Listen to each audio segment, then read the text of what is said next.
Jadi kami yakin bahwa rasa sukacita ini juga di kabupaten-kabupaten lain di tanah Papua Pegunungan. Itu adalah satu ucapan terima kasih, apresiasi, dan itu menjadi sebuah landasan bagi kami juga secara pribadi dan secara kedinasan, lebih memberikan sebuah rasa optimisme, sebuah semangat untuk terus membangun rumah besar, Honai besar Provinsi Papua Pegunungan ini.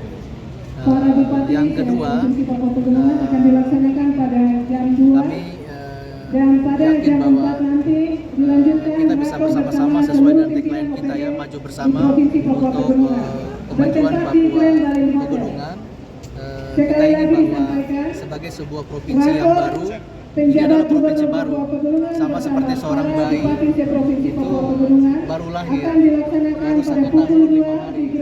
Jadi sebuah provinsi, sebuah daerah otonom baru yang baru lahir, tentu ada proses bagaimana sebuah bayi ini tumbuh, kemudian mempersiapkan semua hal, mempersiapkan dari sisi kelembagaan, dari struktur badan organisasi, badan sebuah organisasi, bagi membangun sumber daya manusia, menata sumber daya manusia yang ada di kelembagaan, baik di kelembagaan eksekutif, di OPD, di kelembagaan legislatif, di lembaga representasi kultural di MRP, maupun juga lembaga-lembaga yang lain, termasuk di DPRP, termasuk jalur pangkatan. Jadi memang menata kelembagaan pemerintahan ini kan adalah eksekutif dan legislatif, kita akan menjadi tugas kita.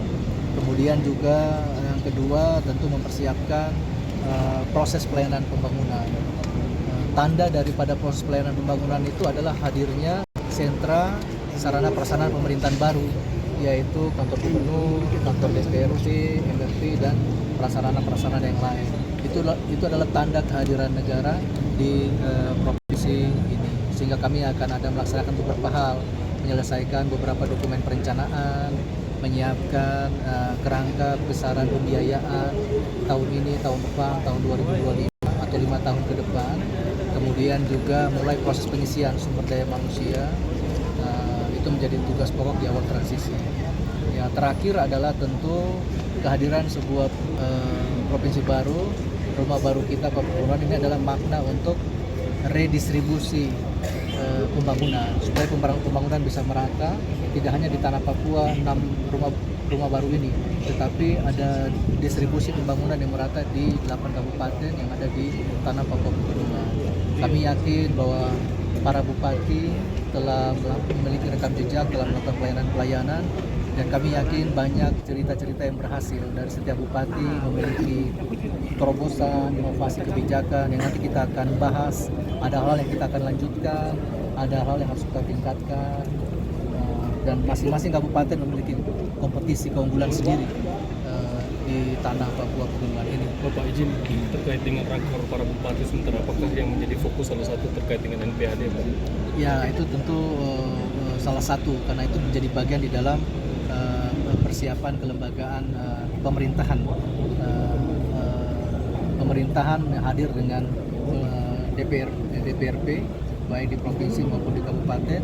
Maka itu tentu melalui proses pesta demokrasi ya, pemilih rakyat, dan ini kan adalah pesta kita bersama. Jadi tadi kami sampaikan kita harus juga saling baku tolong, saling kerjasama, saling kolaborasi, baik ada kontribusi dari APBN kepada KPU, kepada Bawaslu, begitu juga ada kontribusi APBD untuk KPU maupun Bawaslu, dan juga proses pilkada dan layanan lain.